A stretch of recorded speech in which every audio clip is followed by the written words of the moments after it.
أعوذ بالله من الشيطان الرجيم بسم الله الرحمن الرحيم وما كان لمؤمن أن يقتل مؤمنا إلا خطأ وما قتل مؤمنا خطأ فتحرير رقبة مؤمنة ودية مسلمة إلى أهله إلا أن يصدقوا فإن كان من قوم عدو لكم وهو مؤمن فتحرير رقبة مؤمنة وإن كان من قوم بينكم وبينهم ميثاق فدية مسلمة إلى أهله وتحرير رقبة مؤمنة فمن لم يجد فصيام شهرين متتابعين توبة من الله وكان الله عليما حكيما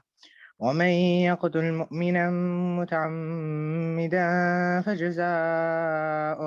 فجزاؤه جهنم خالدا فيها وغضب الله عليه ولعنه وأعد له عذابا عظيما يا أيها الذين آمنوا إذا ضربتم في سبيل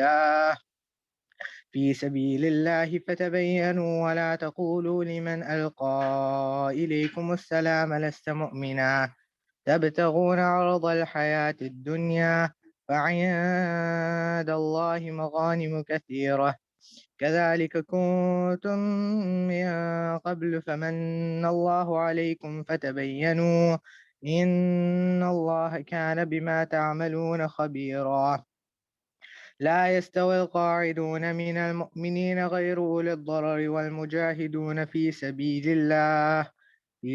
الله بأموالهم وأنفسهم فضل الله المجاهدين بأموالهم وأنفسهم على القاعدين درجة وكلا وعد الله الحسنى وفضل الله المجاهدين على القاعدين أجرا عظيما درجات منه ومغفرة ورحمة وكان الله غفورا رحيما صدق الله العظيم.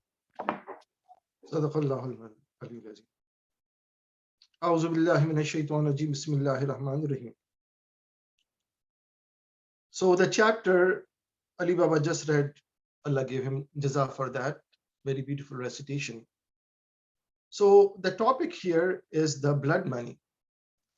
So the concept of blood money was there in the pre-Islamic Arabia, and blood money was considered equivalent to 100 camels. The scholars have even made a monetary equivalent of 100 camels, and the two currencies that were used in Arabia, one was Roman currency, which was a gold currency that was called dinar, and another one was dirham. So Arabia, being a tribal society, did not have any currency of it. So scholars have put some dirham and close to 1,000 dinar, I believe, or it was different because there were different coinage for dirham. So in Islam, Allah subhanahu wa ta'ala is starting this surah and says that it is not up to Muslims are not allowed to kill another Muslim. So it is not up to Muslim. It is not proper for Muslim to kill another Muslim except by mistake. What is by mistake? That accidental death. A person's intention was not to kill and harm another Muslim, but through an accident, through another thing. For example, a person was just checking his gun and accidentally fired and killed another person. So Allah subhanahu wa ta'ala is saying that what is the recompense for that? What is the compensation for that? So compensation for that is, first, is to free a Muslim slave. That is something that that there are two aspects of it. One is hukuk Allah, that Allah is giver of life, Allah is taker of life, and one person has killed another person, taken his life, so the compensation for that is first to Allah subhanahu wa ta'ala, that he should free a Muslim slave. And another thing is hukukul ibad, that how, like in a person, he could have been a breadwinner, and when he would lose his life, so a compensation should also be given to the family of that. And the compensation, if somebody accidentally kill a Muslim male, the compensation is 100 camels or monetary equivalent of that. And if he kills accidentally kills a woman, and most probably, women, they are not breadwinners, so the compensation is 50 camels or the monetary equivalent of that. And Allah subhanahu wa ta'ala is giving different scenarios that how it can happen. First of all, like there are two kinds of compensation that Islam, or the kafara they're saying, is happening. Blood money, the concept of blood money. So one is an intentional killing of another Muslims, and Allah subhanahu wa ta'ala is condemning in another ayat. وَمَنْ يُقْتَلَ مُؤْمِنًا مُتَعَمِّدًا فَجَزَاؤُهُ جَهَنَّمَ خَالِدًا فِيهَا غَضِبَ اللَّهُ عَلَيْهِ وَلَعْنَهُ وَأَعَدَّ لَهُ عَذَابًا عَظِيمًا. And anybody who has intentionally kill another Muslim, and for him the punishment is that he will live in Jahannam forever, and Allah's wrath will come to him, and Allah's curse will come to him, and Allah subhanahu wa ta'ala has prepared a great punishment for them. So it is not up to Muslim to get, but even in that thing, Allah subhanahu wa ta'ala has given a thing which is called, a family has the right to, there are two concepts, deed and qasas. Deed is the compensation that is given to family in an accidental death, and qasas is the one in the, Allah subhanahu wa ta'ala has also said that because of in Arabia at that time, the tribal warfare and all that, one person will kill another person from another tribe, and so Allah subhanahu wa ta'ala again has given a way out to avoid the bloodshed, and that is through qasas, that blood money is paid to the victim family. And for the male, it is 100 camels or monetary equivalent, or in the case of female, it is 50 camels or equivalent of that. Same goes with the accidental death. And in accidental death, the word for compensation would be deed. Deed. So now Allah subhanahu wa ta'ala is giving different scenarios that it could be, although it is not up to Muslims to fight with other Muslims, but it could be not an individual fight, it could be a tribal warfare, it could be another one in which two tribes, they collided with each other, they both happen to be Muslims, or two nations. And so what would be the situation in that? So in that, if you kill a Muslim in which again was accidental, what will happen, that a Muslim slave has to be free. And in this time when there's no slavery in that, so the equivalent of that is some person has to do for 2 months fasting continuously for 2 months, uninterrupted fasting for 60 days or 2 months. Now the thing is, as we said, that we discussed the two different scenarios. First one, in accidental death of a person that Muslim have, it could be a road accident, it could be a misfiring of a gun, it could be anything. First scenario is something that the person who was killed, the victim, is from a friendly nation or a friendly tribe, and that you have to pay for Allah subhanahu wa ta'ala, you have to free a slave, and in this modern time you have to do 2 months of, and for the compensation of the family, a compensation has to be. So another thing was that a different tribe or different nation, and that you only have to do the compensation to Allah subhanahu wa ta'ala by fasting for 2 months. And third thing is, if the tribe was a friendly nation. Now there's no tribal societies are there, but from an enemy nation, but he was happened to be a Muslim. So you again have to do also a compensation, and also you have to do 2 months of uninterpreted fasting. So these are the compensation for that. So Allah subhanahu wa ta'ala is also, now in this time, a lot of people are criticizing that, Islam allows slavery. And that's why Allah subhanahu wa ta'ala is mentioning that, you be a slave. But, you have to understand the whole concept of slavery in Islam. Allah subhanahu wa ta'ala described in Quran that slaves are your brothers and sisters. So whether it's a slave girl, so it is Allah subhanahu wa ta'ala is mentioning and teaching you that they are actually your family. So Allah subhanahu wa ta'ala instruct Muslims to feed them the same food that you eat and clothe them the same clothing that you wear.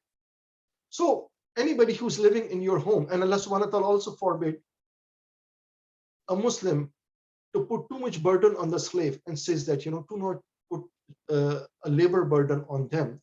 And if you put a hard work for them, participate and help them out in that. And these were the teachings prescribed in Quran and also practiced by Nabi Karim Sallallahu Alaihi Wasallam. And Allah subhanahu wa ta'ala, Prophet Nabi Karim Sallallahu Alaihi Wasallam also set up an example with Zaid. Zaid bin Harisa was the slave of Nabi Karim Sallallahu Alaihi Wasallam, and he loved him just like his own son. And we discussed it before that when the family of Zaid bin Harisa, the father of Zaid bin Haris, and his brother, means the uncle of Zaid bin Harisa, they came and they want to pay some money to Nabi Karim Sallallahu Alaihi Wasallam and take back Zaid. Nabi Karim Sallallahu Alaihi Wasallam found so much love in the household of Nabi Karim Sallallahu Alaihi Wasallam, he refused to go with his biological father. And Nabi Karim Sallallahu Alaihi Wasallam loved him dearly. And finally, when he met martyrdom, Zaid bin Harisa, in the battle of Mota, so Nabi Karim Sallallahu Alaihi Wasallam was very much disheartened because he loved him just like his own son. And Zaid bin Harisa's son, his name was Usama bin Zaid. And Nabi Karim Sallallahu Alaihi Wasallam loved him because he treated his slave, Zaid bin Harisa, like his son. And his son, his slave son, Usama, he loved him. So in his last days, when Nabi Karim Sallallahu Alaihi Wasallam fell sick before he passed away from this worldly abode, so he appointed Usama bin Zaid as a commander of the army that was sent to revenge the battle of Mota. And when it was said, so he was only 20 or 21 years old, very young. And there were the prominent Sahabas, Sayyidina Umar Farooq, Usman Ghani, and Hazrat Ali. So people questioned that, why are you people had doubts. They did not question Nabi Sallallahu Alaihi Wasallam, but they had doubts why Nabi Sallallahu Alaihi Wasallam was appointing a young person. But it was the love of that. So much was the love of. So I'm giving here, because nowadays, why I'm discussing slavery, because this is the time that, these Western, Orientalists, they are putting things like that. The concept of slavery in Islam is entirely different from the concept of slavery in Western world. In Western world, what happened? These slave traders went to Africa. They enslaved about 1/5 of African population. They brought it to the shores of North America, and they were sold like cattle. And the most tragic thing among that was separation of family. Father was enslaved, mother was enslaved, children were enslaved. So who would pay the better price? They were anybody who would pay, just like a cattle, like a sheep, or a dog or horse. They were sold, and children were sold to another family who were offering more money, and father and mother were sold to another family. And that was the most tragic. Islam forbade all kind of actions like that. In Islam, the concept of slavery was such that you are adopting a person, a son or daughter. The example of that, since Nabi Sallallahu Alaihi Wasallam taught these teachings of Islam regarding the slavery, so Sahaba Ikrams learned from him. When Hazrat Umar Farooq, on the conquest of Jerusalem, he went, those people who were surrendering the city of Jerusalem to Muslims, They had some maybe doubt, or I do not know what was the issue. They demanded that your commander, the Khalifatul Muslimin or Amirul Mu'minin, should come personally to the Jerusalem. Only then we will surrender. They wanted some assurances. So Hazrat Umar Farooq set a journey from Medina with his slave. And Hazrat Umar Farooq, he would not treat him that, okay, you hold the rein and I will ride on the camel, but they were taking turns. For a little while, Hazrat Umar Farooq will ride the camel and his slave will hold the rein. And then he will take turn. He will get off the camel, hold the rein, walk on the ground, and his slave will take. So by the time they reach Jerusalem, it was the turn of his slave that he was, riding the camel, and Hazrat Umar Farooq was holding the rein. And people thought the slave of Hazrat Umar Farooq was actually Hazrat Umar Farooq himself. So this is the thing. In history of Islam, there were many prominent slaves. Tariq bin Ziyad, who conquered Spain, he was a slave of his master, Musa bin Nasir. Musa bin Nasir was the governor of what is now Marrakesh or Morocco. He was the governor of that. And when it was a time to lead the armies, he chose none other than his slave, Tariq bin Ziyad, to lead the armies. And in India, there was a whole dynasty called slave dynasty, the Salatin-e-Ghulaman, the Delhi Sultanate. Now there's a azan. I will just stop for a little bit and I will continue inshallah after.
اللهم رب هذه الدعوة التامة والصلاة القائمة آت محمد وسيلة الفضيلة ودرجة الرفيع مقام المحمود الذي وعدته وارزقنا شفاعته يوم القيامة إنك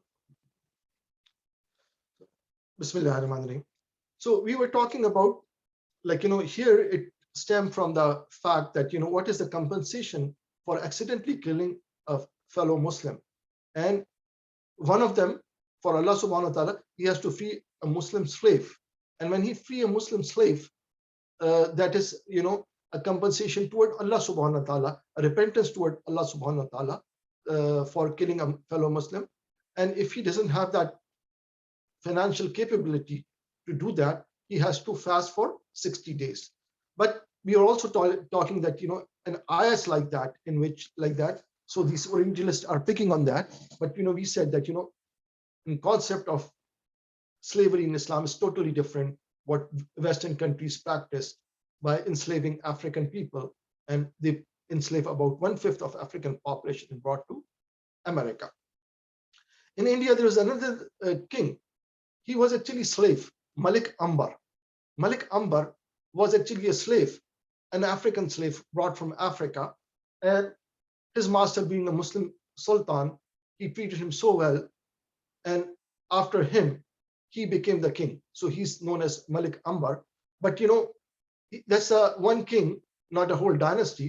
But, there was a whole dynasty called Salatin-e Ghulaman. It happened on that. And Qutubuddin Aibak and many other, their incidents in which,